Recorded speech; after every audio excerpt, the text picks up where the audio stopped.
Bonjour à tous les auditeurs de Radio Ézéchiel 37 et puis ceux qui pourront me voir en podcast sur les réseaux sociaux. Donc, je me présente, je m'appelle Laurent Gay. J'aime bien me définir comme un missionnaire des cœurs. Je ne sais pas si vous voyez au-dessus, il y a plein de bagages. Je suis tout le temps en train de faire mes valises pour annoncer à temps, à contre-temps, les bienfaits de Dieu. La parole de Dieu est claire, c'est Paul qui dit ça. Malheur à moi si j'annonce pas les merveilles que Dieu a fait pour moi. Malheur à moi, vous imaginez, moi le malheur, je l'ai vécu pendant des années et des années. D'ailleurs, je l'écris dans un ouvrage et c'est pourquoi je vous parle aujourd'hui.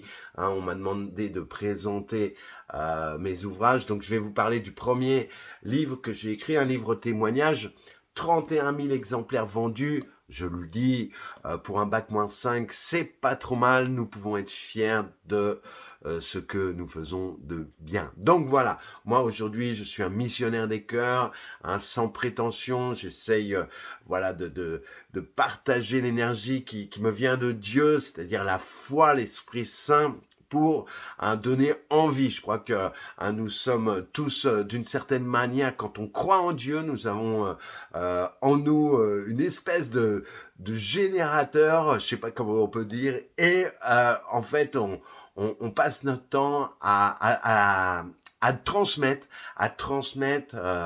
les bienfaits que Dieu a fait pour nous, parce que c'est quelque chose qui est juste incroyable, quoi, parce que ce trésor, on le garde pas pour nous. C'est impossible de le garder pour nous. Et donc, on le transmet. J'aime aussi cette parole, je crois que c'est un psaume qui dit non, je ne mourrai pas, je vivrai pour annoncer la parole de Dieu, pour annoncer les merveilles que Dieu a fait dans ma vie. Voilà. Donc ça annonce les merveilles que Dieu a fait dans ma vie. Donc, vous savez, le premier miracle, c'est que aujourd'hui, moi, je suis auteur conférencier. C'est-à-dire, ça fait plus de 20 ans maintenant que je vais dans les écoles pour donner un message d'espérance, un message de foi, un message d'amour, bien sûr, et en même temps aussi donner les réalités de ce qu'on appelle les enfermements, les addictions, les dépendances, tout ce qui va nous empêcher de vivre ce que nous avons à vivre, d'être pleinement libre en fait, parce que Christ nous a affranchis de toute forme d'esclavage et il nous a donné un accès à cette liberté. Et je crois que quand on est enfants de Dieu, nous sommes plus sous le joug de l'esclavage. Alors, bien sûr, il y a toujours des combats, notre vie sera un combat, mais nous sommes déjà victorieux du combat parce que nous marchons avec celui qui a remporté la plus grande des victoires. Jésus-Christ est le victorieux sur tous les victorieux, il est le roi des rois, le seigneur des seigneurs, et je suis fier d'être chrétien, je suis fier de lui avoir donné ma vie il y a quelques années parce que il a transformé ma vie, il a impacté ma vie et aujourd'hui ma vie est passionnante. Et cette passion, elle m'anime, cette passion, j'essaye de la transmettre.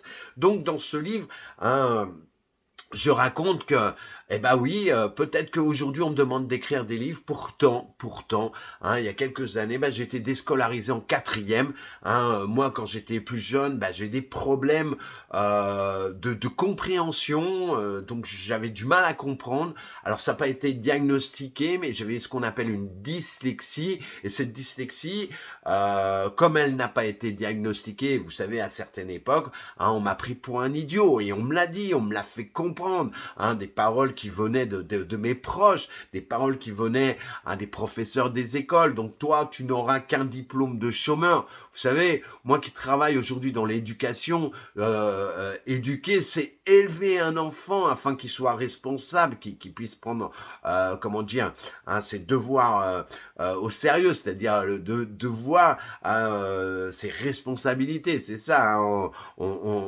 Éduquer, c'est permettre de sortir du cocon dans lequel nous sommes, et c'est ça. Et un enfant, on va l'élever afin qu'il grandisse et qu'il s'épanouisse, qu'il comprenne qu'il est unique, qu'il a quelque chose d'unique au fond de son cœur, qu'il est irremplaçable.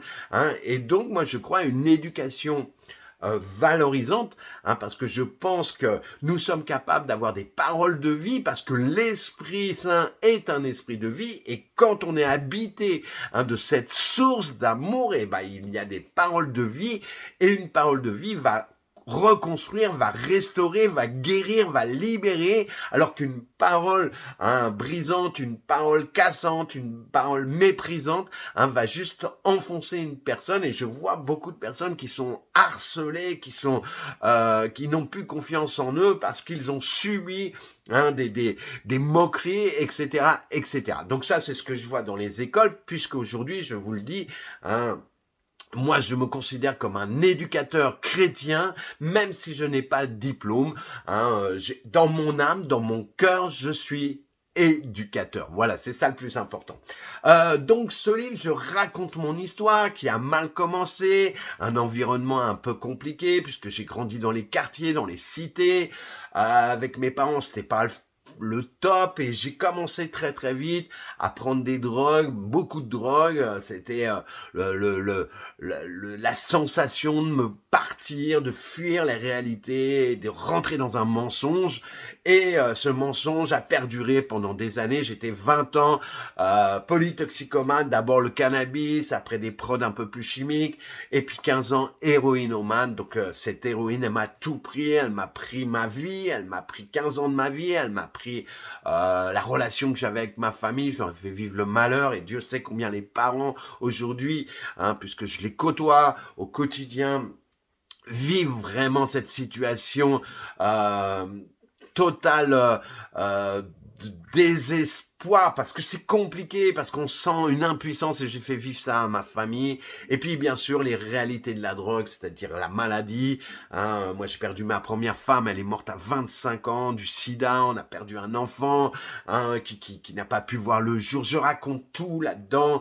Bon, l'enfermement, la prison, moi c'est il y a plus de 30 ans, j'étais incarcéré à Fresnes, et c'est là qu'on m'a appris, hein, que j'étais porteur de la maladie du sida, à une époque où il y avait aucun traitement. Donc dans ma tête, j'ai laissé mes pensées être orientées, hein, par des pensées de mort. J'habitais mes pensées de mort, j'avais peur de vivre tellement j'étais angoissé. Alors c'est idiot de dire ça, j'avais pas peur de mourir, parce que j'avais l'impression que ça allait, voilà, je sortirais de ces angoisses, et bon, c'est idiot, hein. Mais c'est comme ça que je l'ai vécu en prison. Donc je me suis fabriqué une lame, j'ai attendu que les détenus s'endorment. Et moi, je n'étais pas croyant, je été baptisé plus par tradition. J'ai reçu aucune éducation chrétienne. Mais le grand paradoxe de mon histoire, c'est que en n'étant pas croyant, j'avais peur d'une chose qui s'appelle l'enfer. Vous voyez, j'ai vécu pendant dans des squats, j'ai vécu dans le vol, j'ai vécu dans la violence, j'ai vécu dans des choses terribles par rapport à la drogue, hein. Et j'avais peur de finir en enfer. Donc ça me terrorisait. Donc je me suis adressé à Dieu. J'avais une lame dans les mains, hein. Je ne sais pas pourquoi je me suis adressé à Dieu, mais je lui ai juste demandé s'il pouvait m'ouvrir la porte de son paradis. Et vous savez, Dieu est Dieu, il entend nos cris, il entend nos prières. Je ne sais pas pourquoi je me suis mis à pleurer, mais plus je pleurais, plus je ressentais comme une présence, hein, comme quelque chose qui me permettait de croire que j'étais quelqu'un, croire que Dieu peut-être m'aimait, j'en sais rien, des choses comme ça. Donc j'ai commencé à croire qu'il y avait quelqu'un au-dessus de moi, j'ai lâché la lame, je me suis battu contre mes petits démons, et Dieu sait s'il y en avait un paquet. Je me suis même fabriqué une croix, et je demandais à Dieu qu'il me protège. Il m'a protégé. Ça a été le chemin qui a débuté. Ça n'a pas été une autoroute planifiée. Non, ça a été chaotique. Je suis sorti de prison, je suis retombé. Il y a eu des complications. Mais aujourd'hui, hein, alors c'est vrai que j'ai vécu le malheur, mais une page a été tournée parce que une histoire a été écrite.